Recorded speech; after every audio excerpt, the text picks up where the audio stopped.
Everyone, it's Blockbuster Underground and another episode. This is a weird one today.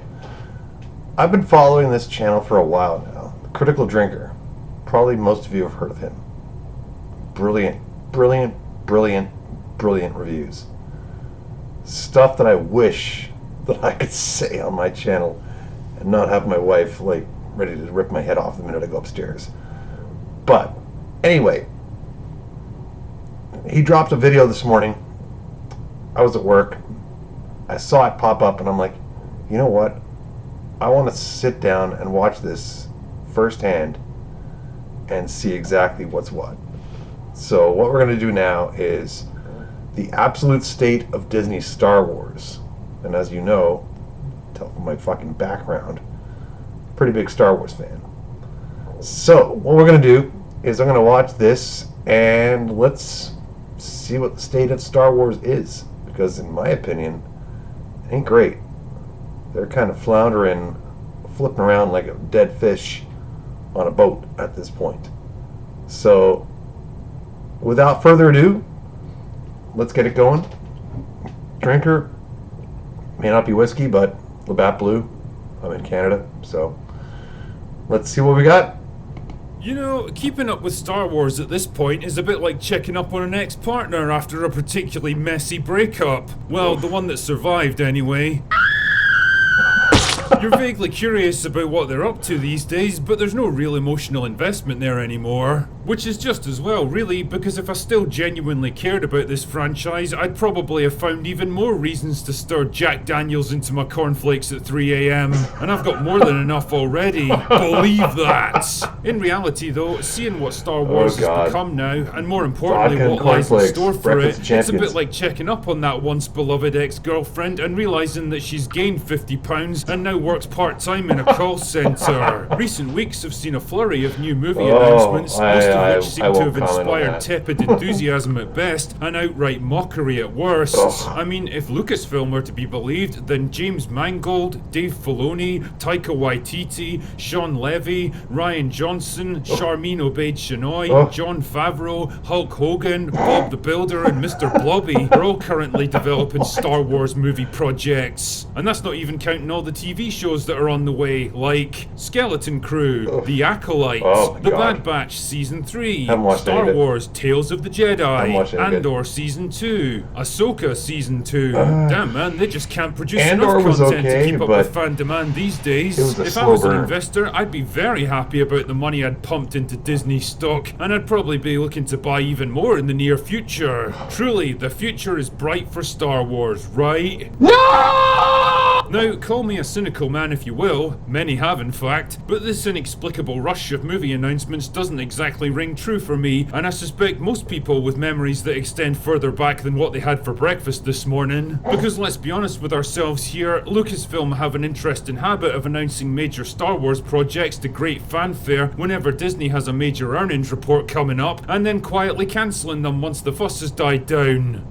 Who else remembers Rangers of the New Republic before they decided to fire one of the only legitimately popular female characters in modern Star Wars, Rogue Squadron, before Patty Jenkins released Wonder Woman 1984 and promptly nuked her entire career, the Obi-Wan Kenobi trilogy before they repackaged it into a shitty low-budget TV show, the Boba Fett movie before they repackaged that into an even shittier, lower-budget TV show, David Lindelof's standalone Star Wars film before he released one of the most obnoxiously terrible TV shows of 2019, Benioff and Weiss's standalone Star Wars film before they anger-fucked Game of Thrones to get to Star Wars even faster, only to lose out on both. Nice one, boys. Kevin Feige's Star Wars film before he drove the MCU off a cliff and had to spend all of his spare time desperately trying to fix his own mess. Rian Johnson's trilogy, which never got beyond the concept stage and was only a viable prospect until the day TLJ released. Zack Snyder's Star Wars film before everyone realised he was a one-trick pony who hasn't made a good movie in 15 years. Basically what I'm saying here is that Lucasfilm really have become the studio that cried wolf, and the result is that I trust their announcements of new projects about as much as I trust Chris Stuckman to deliver honest, passionate, and insightful movie reviews. And the thing is, even if through some act of dark Lovecraftian magic, everything that they've announced ends up coming to pass, it wouldn't really matter because nobody gives a fuck about the things they're trying to make in the first Once place. they killed Han, Tell that was me, it. are you excited for another movie about one of the least popular, least developed, and least interesting Mary Sue fantasy figures in Star Wars history, directed by a feminist activist especially if she documentary maker directs with it. zero Oh my experience God. of Star Wars or even feature films in general? I mean, check out the absolutely wild crowd reaction when Daisy Ridley took the stage at Star Wars Commiseration last year. Didn't even know she was there.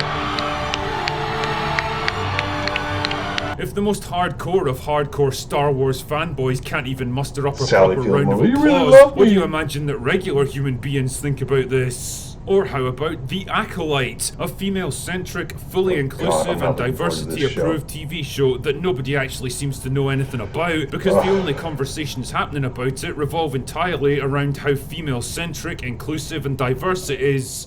Yes. No, Harvey no. Weinstein's former And she's assistant the who spends problem. more time talking about her gender and sexual preferences than she ever has about Star Wars, and who left the project before it was even finished. Didn't she work for Weinstein? Remember when geek culture was reserved for actual geeks who cared about the subject matter instead of political activists and clout-chasing what opportunistic the tourists? fuck? That was nice, I liked that. Or how about the Blandalorian and Grongu movie, a big-screen adaptation of a TV show that started out with a cool self-contained little premise, making very effective use of the principle that you can't do much wrong if you don't do anything at all, only for the studio to realise that they finally had something that could sell merchandise and proceed to sink Toys, the claws in toys, and milk toys. it harder than Jake Skywalker with a green I alien can't talk, sea I've got cow one. ball sack.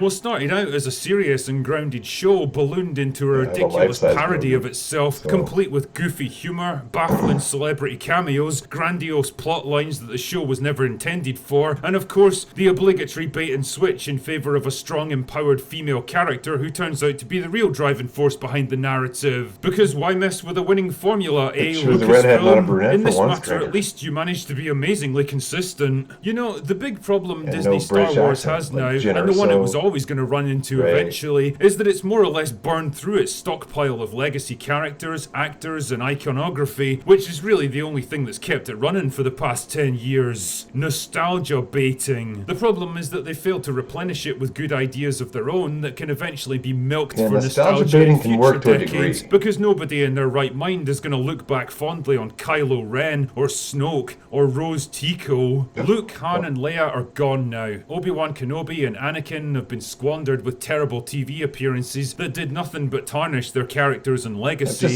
The screwed cast up of the Rebels, which continuity. I'm reliably informed was a much beloved animated show, were turned into lifeless, emotionless, joyless robots in Ahsoka. A show And that there's more earned to even come. lower ratings than Andor. Jesus, even Boba Fett was pointlessly resurrected because the character still had a tiny shred of fan loyalty attached to him. You soon fixed that one though, lads. Well done. The point Hey, here at least is that Tamara they've used Morrison up was having basically fun. all of the fan And he goodwill got that paid. once existed, mined out every piece of creative energy and originality left in Star Wars, and because they can't make anything interesting or compelling on their own, all that's left is a hollowed out shell of derivative characters and pale, shallow imitations of things that have already been done far better. For example, the idea of an older and wiser Rey passing on her hard-won wisdom and insight to the next generation of Jedi, bridging the gap between past and future, and Sounds like a allowing Star terrible Wars idea. to finally progress beyond the Skywalker saga, is a neat little idea that might have worked well if she actually had anything meaningful to teach them, or if anyone gave a shit about her. But neither of those things are true because the writers went out of their way to make her so powerful, so unstoppable, so devoid of weaknesses or flaws or personality of any kind Well, she that they basically made her popped- she completely was like inaccessible friggin' to everyone. what's her name at the end of result, Secret nobody Invasion, where cares she about got Rey's every character power. because you made sure she never got one. It's a similar problem with the Mandalorian. Nobody's interested in him now because you made him a passenger in his own fucking show because you just couldn't pass up the chance to crowbar in yet another strong female leads. And Yeah. Jesus, nobody in their right mind is ever going to care about the Acolyte because based on everything that you've said about it, it's less of a Star Show Wars right on, story I don't and know. more of a month-long I think DEI Kathy Kennedy's trying to get seminar. her as But her Drinker, you successor. mercurial masticator of media mediocrity, I hear you say. What's the solution to this dilemma then? Don't just give us complaints and vitriol, tell us how we can fix Star Wars. Well, dear viewer, this is where you need to strap on your big How boy about you pants and take accept the 3-year unpleasant truth breaks that Star Wars between is the in a deep, movies dark hole right now, like they and used trying to? to dig your way out is only going to make the problem worse. Instead, what the franchise needs first and foremost is time. Time to There you heal the go. rifts in the fan base. Time to move on from the disasters and mistakes of the sequel trilogy. Time for the anticipation Used to to be a build for Star new Wars movie stories was and like new an event adventures. And most importantly of all, because they time to weren't clean churning out fucking every house 2 at weeks. Lucasfilm. Whatever perspective you care to look at it from, the reality is that the people working on Star Wars now are simply not qualified for the job, either because they lack the experience, the talent, the leadership, or the creative vision to make this franchise work. And yes, a good chunk of them are far more interested in scoring political points than telling All anything about even the action resembling a good figures story. and the All of message, those people have as you got put to it. go, and they need to be replaced by capable, passionate, experienced storytellers who are able to keep their hang-ups in activism and personal politics out of their work. Once you've found those people, assuming they even fucking exist in Hollywood these days, then they're going to need Fucking several rip-off. years to plan and develop and refine a brand new story with a strong, fleshed out, overarching narrative, well-rounded characters with actual arcs and personalities, and a focused sense of creative purpose. No more random projects popping up here, there, and everywhere because someone happens to be popular that day or pitched a neat idea in an elevator. No more pretentious filmmakers going into business for themselves and screwing over everyone else. No more cheap, rushed TV Yeah, it'd be shows like trying to taking a milk fan piss at a nostalgia restaurant. or Be like, capitalize "Hey, man, on I got an current idea for a thing." Star Wars And movie. for fuck's sake, no more Baby Yoda. Only when the right people, the right story, and the right plan to bring all of these things together is in place Hey, do you I then don't move like- forward with new Star Wars projects. I like Baby You Yoda. treat the franchise with the Grogu. respect and care that it actually deserves, and you work your arse off to But restore it seems faith to be in the their only brand, go-to even right if it now. means sacrificing short-term gains, because the long-term success will more than balance it out.